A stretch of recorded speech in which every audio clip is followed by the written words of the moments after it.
भैरव की परिक्रमा कर कर तब स्तुति की है ब्रह्मा जी। भैरव की परिक्रमा, हनुमान जी की परिक्रमा, भैरव की परिक्रमा, शंकर भगवान की परिक्रमा, शिव जी के जितने रुद्र अवतार हैं, शंकर भगवान के जितने अंश अवतार हैं, इन सब की परिक्रमा का भाव 3 परिक्रमा का। कितनी परिक्रमा? 3। काल भैरव, भैरव की परिक्रमा कितनी होती है? जम के बोलो 3। हनुमान जी की परिक्रमा कितनी होती है? 3। शंकर के जितने अवतार, मेरे भोलेनाथ के जितने रुद्र अवतार हैं, मेरे शिव के जितने अवतार हैं, मेरे शंकर के जितने अंश अवतार हैं, उनकी सबकी परिक्रमा 3 है। सबकी परिक्रमा 3।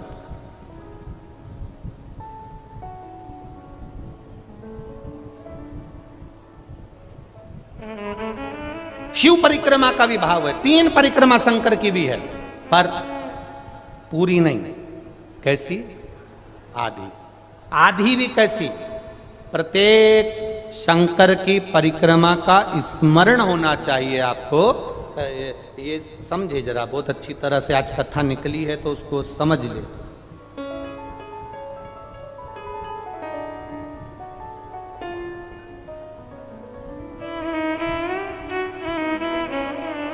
जैसे एक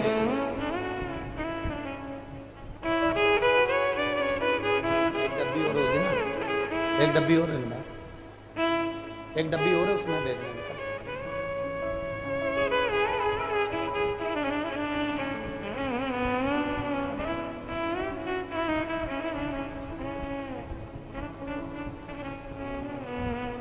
जैसे ये शिवलिंग है, बहुत सावधानी से समझना, सावन का महीना है, बहुत प्रेम से समझिएगा। शिव की आदि परिक्रमा जब हम करते हैं, उस परिक्रमा का फल हमें बाबा कब प्रदान करते हैं वो समझने वाला विषय, ठीक है।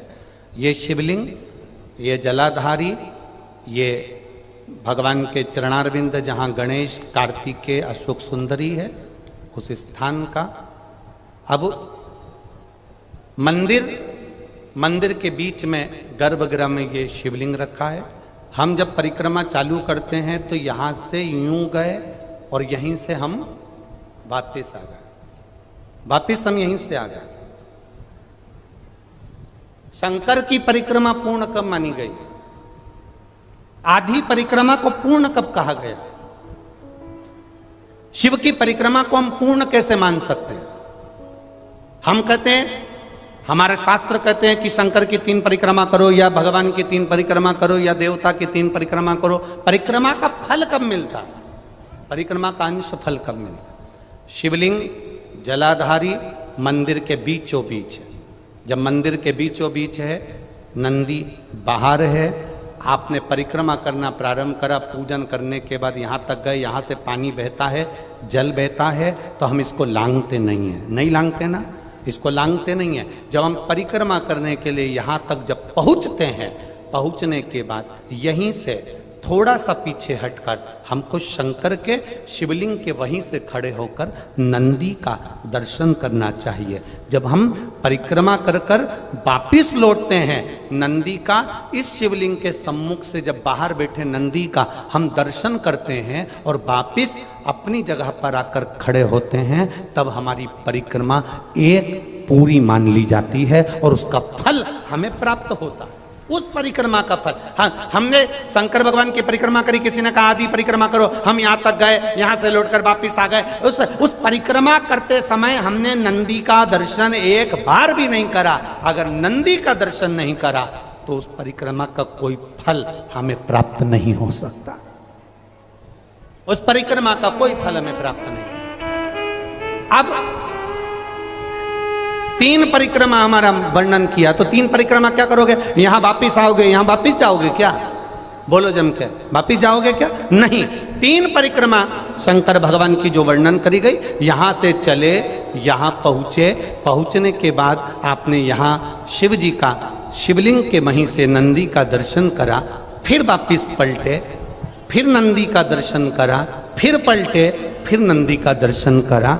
यहाँ खड़े होकर आप जब 3 बार नंदी का दर्शन कर लेते हो, एक ही परिक्रमा में 3 बार नंदी का दर्शन कर लेते हो, तो 3 परिक्रमा का फल प्राप्त हो जाता है और हमारा वो कार्य सफल हो जाता है। 3 परिक्रमा का।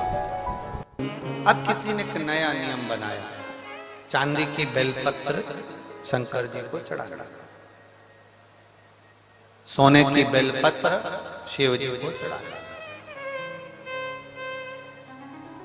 ये हमारे शिव महापुराण के एक भी 24,000 श्लोक में से एक भी श्लोक में कहीं चांदी और सोने की बेलपत्र का प्रसंग नहीं। किसी को जरूरत पड़ने लगी होगी चांदी की बेलपत्र की तो उसने चढ़वा दी होगी, किसी को सोने की बेलपत्र की जरूरत पड़ी होगी तो उसने चढ़ा दी। वो अपना प्रसंग अपनी जगह। सोने की बेलपत्र क्या कोई साधारण सा शिव भक्त चढ़ा सकता है? जम के बोलो जरा। चांदी की बेलपत्र कोई साधारण सा शिव भक्त चढ़ा सकता है क्या? अगर चांदी और सोने की बेलपत्र का नियम आया है तो फिर तांबे पीतल की क्यों नहीं आया? एल्युमिनियम की क्यों नहीं आया? कपड़े की बेलपत्र का क्यों नहीं आया? कागज की बेलपत्र का नियम क्यों नहीं आया? आया तो सोने और चांदी की बेलपत्र का नियम आया।